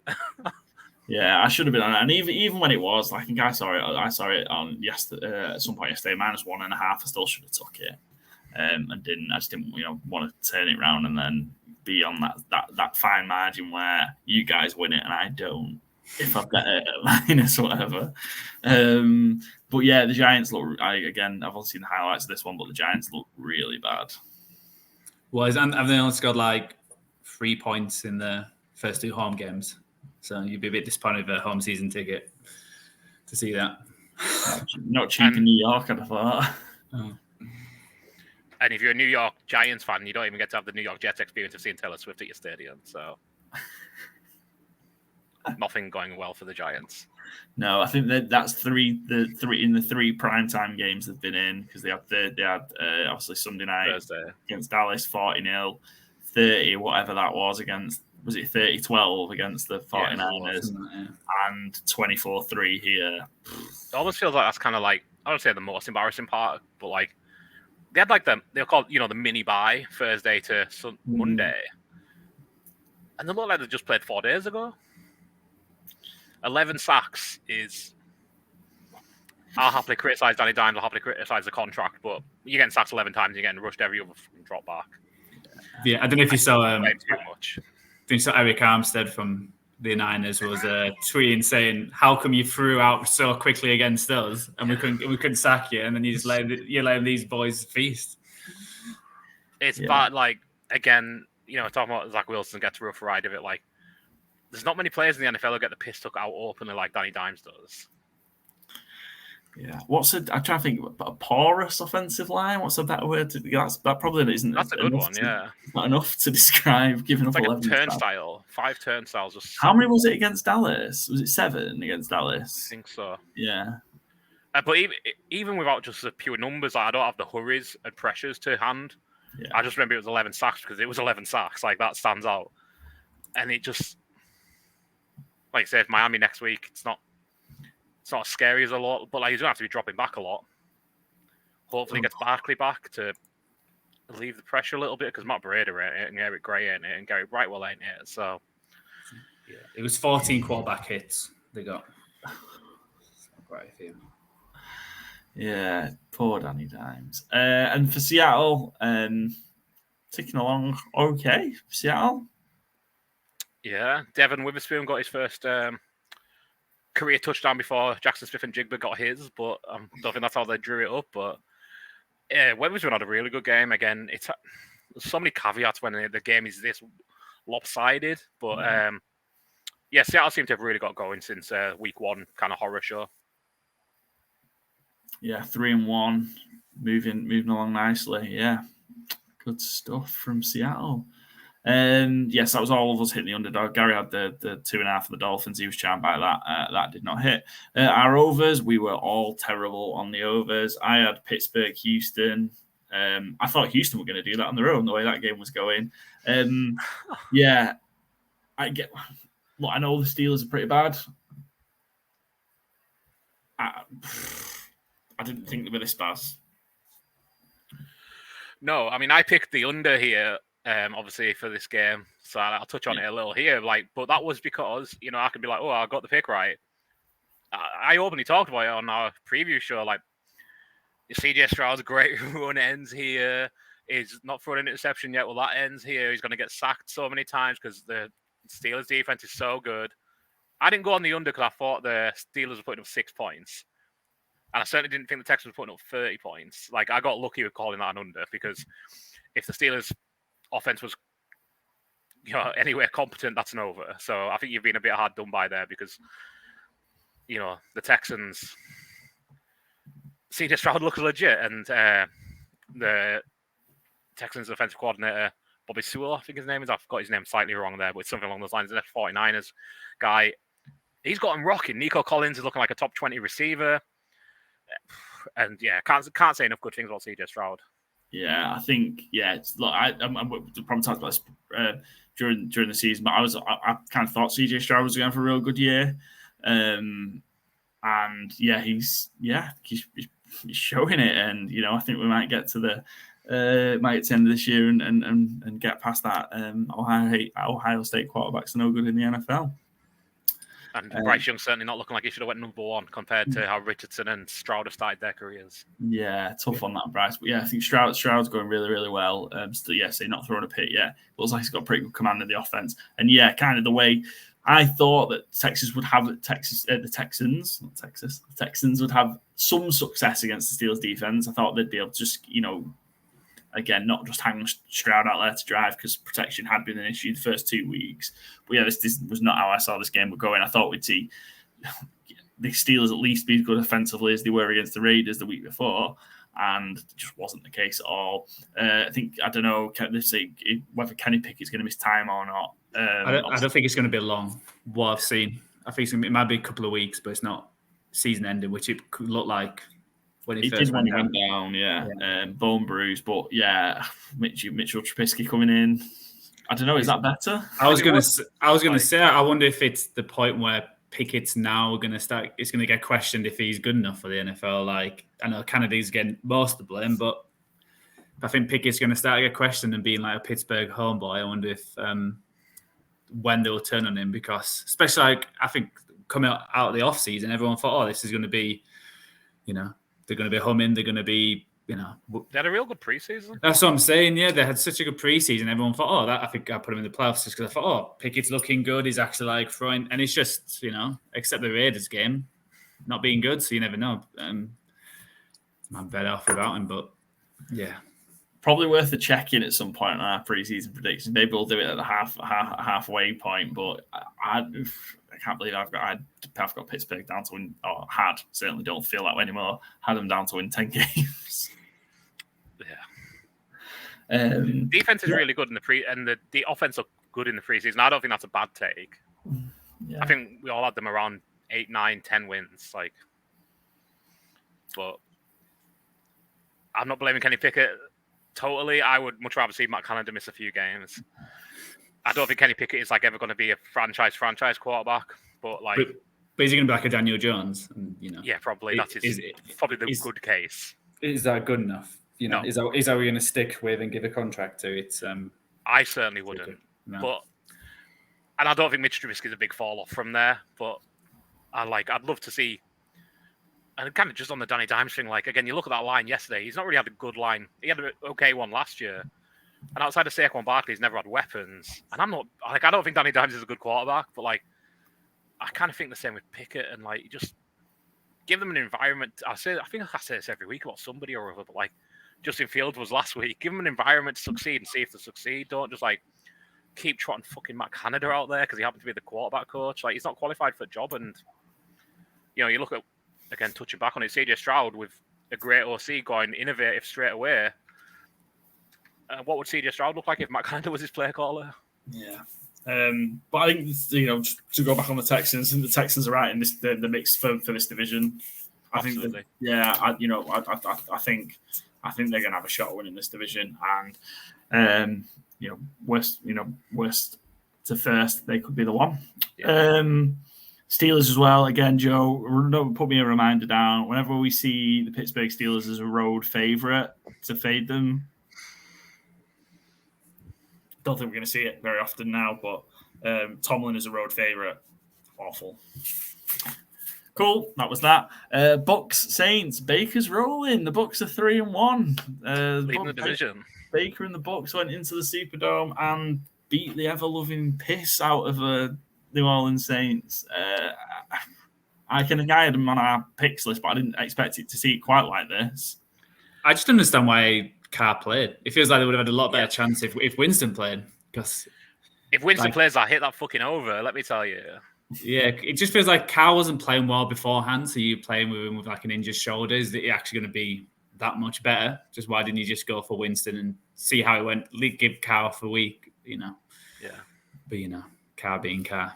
And I think it's one of the craziest stats. I don't know if you saw Kamara, how many catches he had. He had 13 catches for 33 yards. Which was crazy. It's the lowest amount of yards for a player having that many receptions ever. It's the lowest amount of yards for a player with double-digit catches in a game ever. It's just how and just this as well. Sorry, and I know he's mentioned that, and this is what I spoke about. Derek Carr completed 23 passes for 127 yards. How do you do that in today's NFL? He's got a dodgy shoulder. Kamara for 30 yards. Yeah. It's more impressive in my mind. He got 10 more passes for 100 yards. Yeah, 96. And I know people kind of we play half PPR in our fantasy league. Kamara will have had a day in PPR, and he's done absolute nothing. What would he have got in PPR? 13, 16, 21 odd points in PPR. And his longest was 10 yards as well. So, His longest catch? Yeah, it was 10. And he only got 23 on the other 12 catches. Yeah. There must have been some minuses at some point, but yeah. Fuck me, that's bad. Again, that division wide open. Big win for the Bucks, though, winning in New Orleans. What price would you have got at this fictional bookie I'm envisioning here? Baker Mayfield throws 3 touchdowns to Bucks players. Evans and Godwin get 0. Yeah. Evans went off injured, didn't he? Mm-hmm. I think he's going to be okay. I think the Bucks have a bye this week anyway, so gives him the week off. But Godwin did a big game. We went 8 for 114, and Baker had a real solid game. Looking good. He's looking good. It was tough against the Eagles, but apart from that, I think he's looked really good. They could win that AFC South. And when we've talked about the rest of the games for our picks, haven't we, Joe? You had the over in Seahawks. Giants went nowhere. Gary also had Bucks Saints. Under, I hit Chargers Raiders, also hit that on a bet. I had the Chargers as well to cover, so that was a nice 2-1, 2-for-1. Byron, you hit the under, Pittsburgh Texans. Joe, you had under Commanders Eagles, and Gary had the under, put the mockers on my trip to Wembley in Falcons Jaguars. So round up on the board, Byron, you the winner for the week, I guess, there at 3-1. Well done. No, sadly we couldn't make it 4 in a row with 4-0, but we'll see if we can come bounce back next week. Joe's leading the way, 13-3, which I still think 3 or 4 weeks is unbelievably impressive. Byron next in at 11-5, and I'm tied with the guests at 7-9. Guests coming up for week 5, we've got football talk with Bo, big Seahawks fan. We're just having to rearrange, so I'm having to work a bit late, so hopefully we'll get Bo on this week. He'll be great. He's a great guy, big Seahawks guy as well. So it should be a great chat, especially with the way they've been going. Let's move on then to our ATS picks, and let's just rifle through. Lions obviously went into Lambeau and don't go out the Packers, really. Yeah, pretty impressive from the Lions. I think I'm happy to say I think the Lions are for real now. Yeah, all around performance, just dominated in Green Bay, and even the fans dominated as well. So, which I know was a big story, but yeah, it's what I expected at the start of the season. Detroit to be 3-1, and Green Bay 2-2. So I think this round about where I expected both teams. Yeah, David Montgomery had a beast of a game, didn't he? 32 carries for 121 yards. I think there's a lesson for fantasy as well going forward. If you think the Lions are going to be winning games, get Dan Campbell's big dog back. Yeah. Jameer Gibbs, I'm sure he'll have his games here and there where they're playing from behind and he's going to get passes, etc. They have Jameson Williams coming back this week, actually, as well, don't they? Which I haven't touched on, but we'll talk about in the preview, I'm sure. But yeah, he likes to feed the big dog who's going to get touchdowns. He don't care how sexy it is. He just wants points. Yeah. All right. Again, the Packers, is he concerned about how kind of how easy it was to bully them, really? Yeah. Because I think they're a real young offense, but that defense has got premium players on it and high draft capital spent on it. And yeah, they're getting bullied. Yeah. But I think Detroit's built that way, and I never was coming into the season thinking, Green Bay's defense is going to be a top 5 defense. I think it's just who they are right now, and I think I've said it a few weeks. I think they're building for the next few years rather than doing anything special this year. Yeah, all 3 of us then had the Lions to cover the 1.5. Jacksonville, covered easily the 3 against Atlanta at Wembley. Both of you were on that. I had the Falcons just because of how good they were at covering and typically low-scoring games. On the flip side, I had the Baltimore Ravens, who won outright. They were plus 2.5, but won outright against the Browns. That obviously flipped that number due to Deshaun Watson not playing. I thought I was real disappointed in DTR. I thought from what we'd seen, again, another one, what we'd seen him in preseason, I thought he'd be okay. Not expecting great things, of course, just obviously going in at short notice like that, but I thought he'd do okay, and it was a real rough day for him, wasn't it? Yeah, not an easy scenario to come in for your first game, especially with it only being decided that day. I think it would have helped him, I guess, having the week to prepare. I know he's taking some snaps, but he wasn't taking all the snaps in the week before. It's a rough spot to come in as a 5th-round pick. I hope to see more. Obviously, I started him in fantasy, being a Deshaun Watson manager, but definitely by Baltimore though. Yeah, definitely should be an asterisk on this paused Ravens pick, just because we picked it on Wednesday. We don't do asterisks, do we? Was there a hurricane? Any wind in the area? Yeah, exactly. Was it an unseasonably warm day? Yeah, I think obviously the Ravens and kind of the way it was going. I look, if Deshaun Watson plays, I still think the Ravens probably win the game. Not been massively convinced by him anyway, but yeah, Ravens just obviously went and took care of business. I think they've kind of got that. Really needed to get that Colts loss out of the system, didn't they? The overtime loss against the Colts, and needed this one bad, and they went and got it. And again, we saw Mark Andrews make plays when he needs to make the plays, and Lamar Jackson, I think he only threw the ball 19 times, but go to the guy, go to your favorite guy, and good things happen as they did.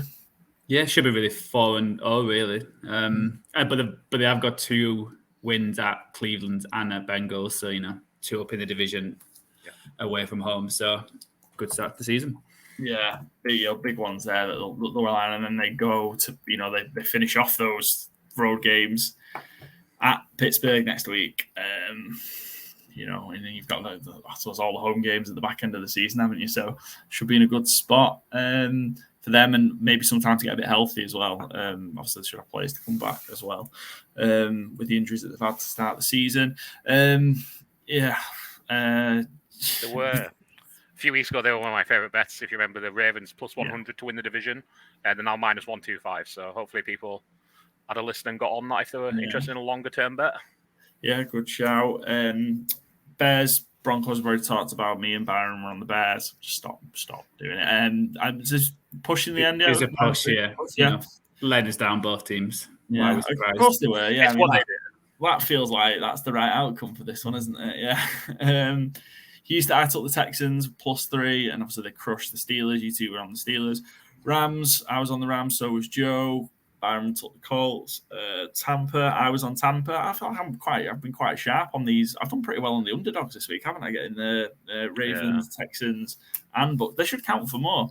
No, Ravens, Texans, and Bucks. Buffalo, you were on Joe. Me and Byron took the bait and took Miami +2.5. We were all on the Eagles, of course. Washington covered. We were all on the Bengals, and of course Tennessee covered. Mike Vrabel as the underdog. I moved away from it. I'm sure you said last week you were never going to go Vrabel again as well. I was a bit too much of a turnaround because they got absolutely mullered, didn't they, in Cleveland? And Bengals 27-3s, in fact. Sorry, was it 27-3 back-to-back weeks as well? I think it was. Yeah, 27-3 Tennessee, yeah. It's weird. They lost 27-3, and then the next week they win 27-3. Very weird. Yeah. Is that what's a scorigami if you have 2 games back-to-back? I think you've just made that up. Whatever that is, you've just made up. You can come up with a name for it. Tennessee damage was done in the second quarter, wasn't it? We saw Derrick Henry throw for a touchdown.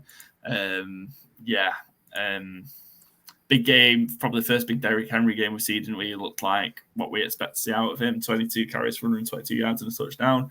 Bengals are in trouble, aren't they? Yeah. Mm-hmm. There's no dressing it up.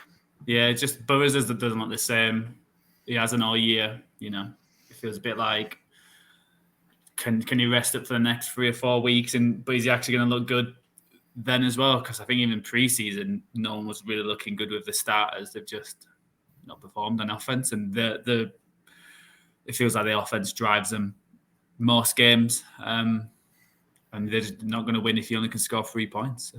Yeah, they're out west the next couple of weeks. They've got the Cardinals and they're at the Cardinals and then they're at home to the Seahawks. Sorry, but they played the two. That line, they were 4.5-point favorites against the Cardinals as of yesterday. It's 3 points now. I was going to say, if it was 4, I would have gone for the Cardinals. I think it was 4.5 Sunday night yesterday. Mm-hmm. It's now 3, but the Cardinals have played better than them this year. Josh Dobbs has played better than Joe Burrow this year. That's not like a hot take or being like hyperbolic. It's just factual. That's wild. For the benefit, again, I'm sure we've talked about the 3 of us are in the same fantasy football league, and the guy who has Joe Burrow also has Josh Dobbs, and was saying what his record would have been if he'd have started Josh Dobbs instead of Joe Burrow, which is wild. So no way you can back. Spoiler for the previous show, you can't back the Bengals as an underdog against anybody. No, not the minute way it's going. Jamar Chase was particularly unhappy afterwards in the locker room. Yeah. T. Higgins has been hot and cold anyway, but he's not going to play this week. Broke a rib. But yeah, I like that Jamar Chase quote. I'm always fucking over. He sounds like a receiver. Yeah. Not in a good place, the Bengals.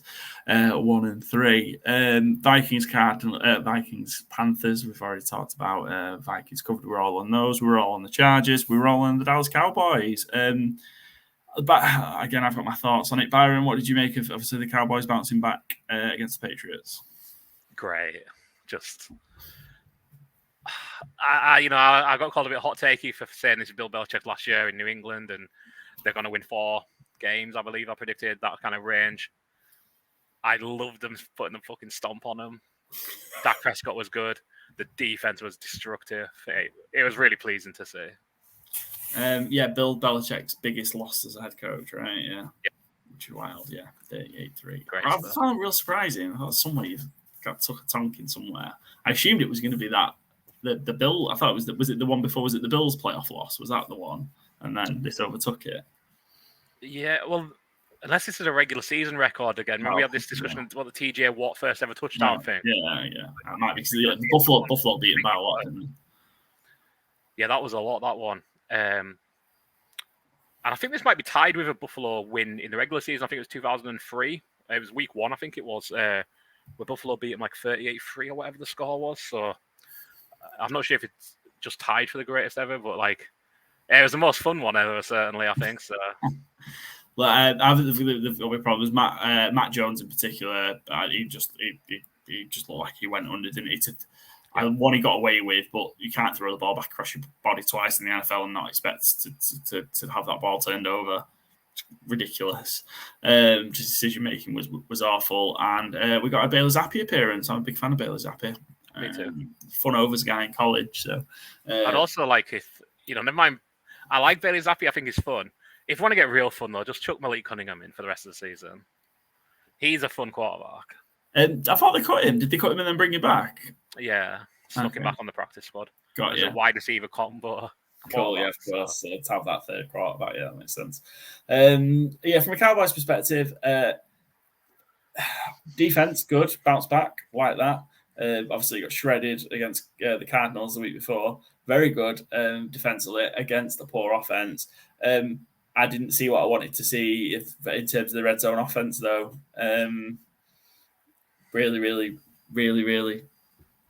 didn't like what I saw from a red zone perspective. I thought the same problems were there again. I think this is kind of the issue as well, because it's easy to look at it and be like, well, they didn't need to do anything, so it's not as worrying. But when you do then need to do something like you do against the Cardinals, you can't. It's not like a switch you can just switch on and off. You didn't see Mike McDaniel against the Broncos just chill out because the game was won. You need to, I feel like I've said this 12 times today, keep your foot on the gas and, iron sharpens iron and keep at your best. All cliches, but all, kind of cliches because they're true. Yeah, we're real worried about it. And obviously Sunday Night Football next week against the Niners. Joe, thanks for grabbing that. Yeah, they got beat. Patriots got beat 47-17, so lost by 30 in the playoffs, whereas they got beat by 35 here. So it was, Belichick's worst defeat of all time. Good. I struggled with this one watching it. I was quite happy. So I was a couple of other plus points, and we won't just delay on this game too. I'll stay on this game too long because it was so one-sided. But Jake Ferguson had a bit of a better game. He was 7 grabs for 77 yards. So hopefully that can get moving as that kind of tight end option that Dak really needs. Let's move on. I have the Cardinals to cover the 14, and for a very long time, it looked like they might. They hung around, didn't they, Joe, against the Niners? Yeah, it feels like Niners have done this the last few weeks where they've not blown away a team early on, and it's felt like closer than that they haven't got into they've been the year they haven't gone full out, but then they still win by 20 odd points by the end. I think it's the first big game against the Cowboys. I'm curious how both teams look. Like I said, I don't think the 49ers been weird where they've won games easily, but it still doesn't think they've played the best. And I don't know if that's worrying for the rest of the NFL that, when Brock Purdy's throwing, he was ridiculous. Always 21, wasn't he? Yeah, for 283. It's I wonder if the conversation about is Brock Purdy a good quarterback is probably out the window now. And then you've got Christian McCaffrey, who's probably could he be leading the MVP vote? That's what I've heard a few people saying. Just because he's just ridiculous, especially that hurdle over the defender as well to get his second touchdown. Yeah, it's not bad being a San Fran supporter at the minute. Yeah, it's going pretty well, isn't it? Yeah, CMC was ridiculous. I'm so glad we had him as our Fantasy Gameday captain. Sadly, it wasn't enough for us to get in the prizes this week, but Yeah, I've got a funny feeling when we reveal these lineups and this lineup in a minute that CMC was the captain of a winning team. But yeah, I mean, look, 3-4 games, it's ridiculous. He's 459 rushing yards, 5.7 yards a clip, 6 touchdowns, and then receiving it, he's got another 141 yards and a touchdown through the air. Yeah, and a big shout out to Ayuk as well. I think I put in our group about chucking him in. He had another big game. He had 6 for 148 yards. I just think he's the number one target for Purdy now. It feels like that's his guy, especially when he's going down the field, that they seem to be on sync. And then, even when he's not playing, you can get Debo for over 100. So it's looking pretty good. Nice. The juggernaut continues to roll. Looking forward to Sunday Night Football next week. Maybe we do a watch along. I don't know. I don't think there'll be much demand for that, but we'll see. Chiefs, we were all on the Chiefs, got suckered in, that 9.5 spread, and then we were all on the Seahawks. So what were the records for the week, Joe? Oh, they're in the top left, ignore me. For week 4, change it. For week 4, 9-6-1. Nice. So me and Joe, where's my crown then? I've tied a winning week there. Where's my crown, Joe? Come on. That's online, mate. That's on Instagram. 9-6-1 for me, 9-6-1 for Joe, and 7-8-1 for Byron. So a couple of games caught up there for me on Byron. Joe's in the lead, 37-24-3. Byron 33-28-3, and then me 31-30-3. Don't feel so bad now. It's not too far back, is it? Doesn't feel so bad. Oh, I'm quite worried I'm 6 back in the FourFold challenge already. 4 Yeah, just a bit of a bets roundup then. I suppose then. If you get the over and under the wrong way around as well. So, I got the under on the Steelers, you got the over. Yeah. I should get your point there, I think. Okay, yeah. Make it worth 2 if you go against somebody. I see. Well, it's a bit late to be adding that wrinkle in. We'll do it retroactively, yeah. Maybe next year. I've lost my train of thought now. Best bets then before we start moving on and wrapping up. What was that? I don't know what my best bet was really. The week 4 and 3, it wasn't a particularly inspiring week from me, but it's still in a good position. I guess. What about for you guys? I already touched on it. Devon Etienne at plus 800 to get 75 rushing yards was stealing. Great value there. I did finally, this didn't get on our socials, but finally cashed a safety as well in the Chiefs game. It was a dodgy safety. It shouldn't have counted, but it counted on the bet slip, so pleased to finally hit one. Nice. I think probably mine was Rams Colts over, I think, because it was going down to the wire as well.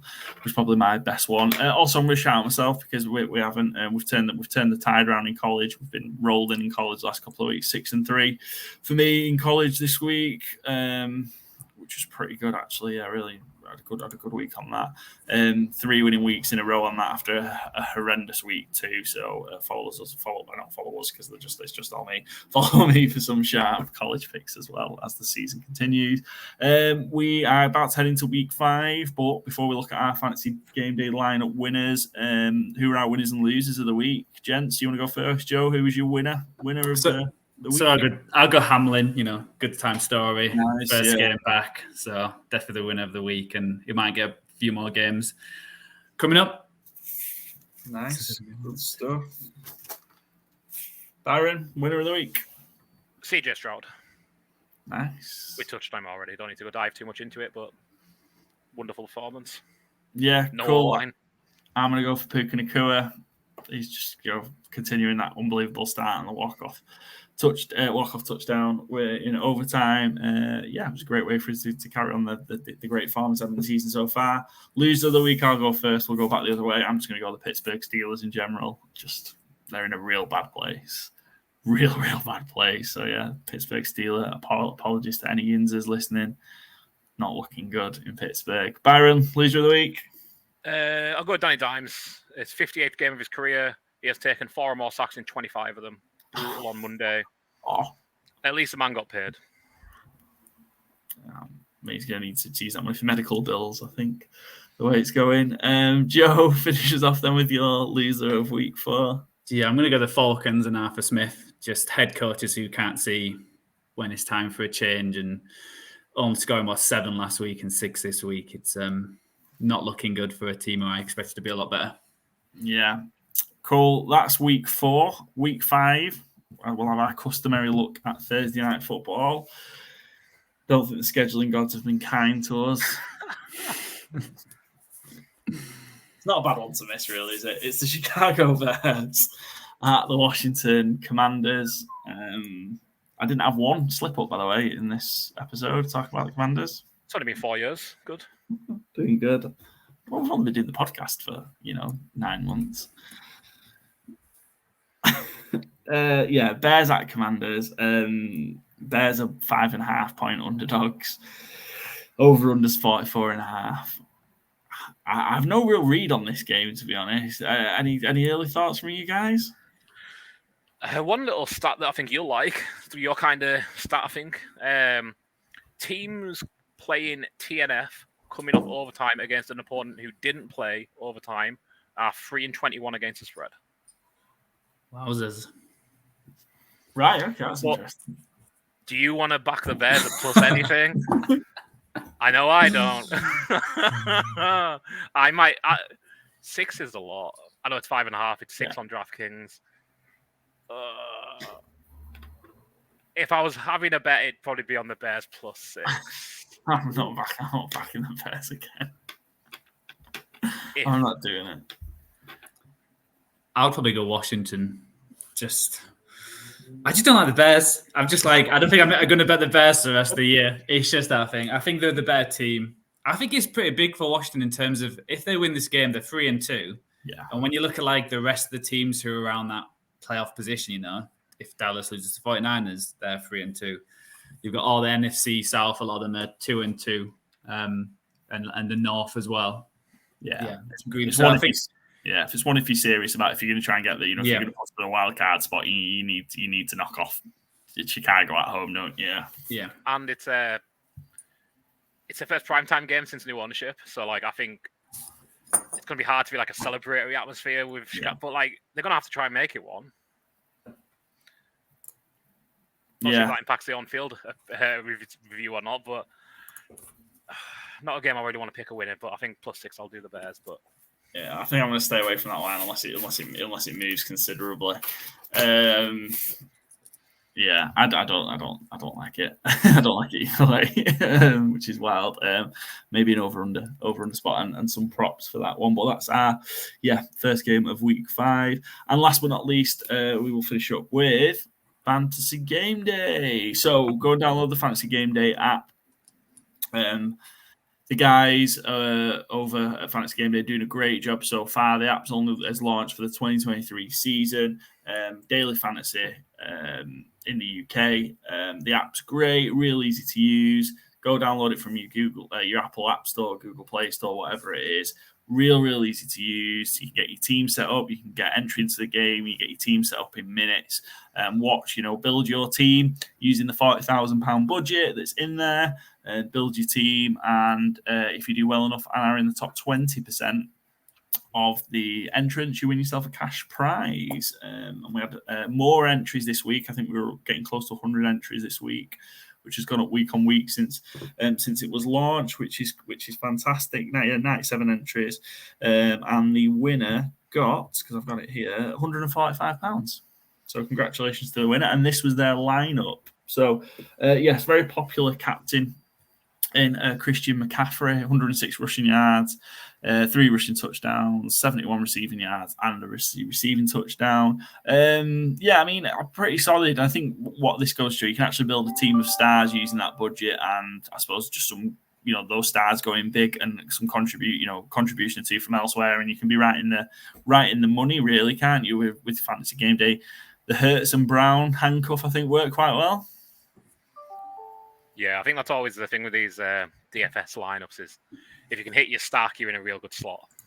Yeah. Last week, I'm sure there was a lot of Dolphins probably in the winning lineup the week before.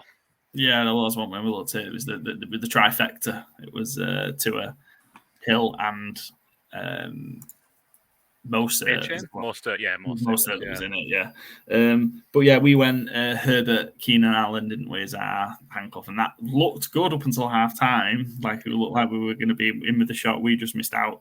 I think we were about 15 points short of getting a prize, but we're getting there, guys, after our first effort. Yeah, we had Jalen Hurts at quarterback, Kane again, 27 points, running back Cook. Byron, you said he was due a touchdown in the preview, and he got one. James Cook, AJ Brown with his 2 receiving touchdowns, 175 yards. Diggs with his 3 receiving touchdowns. Sutton as well.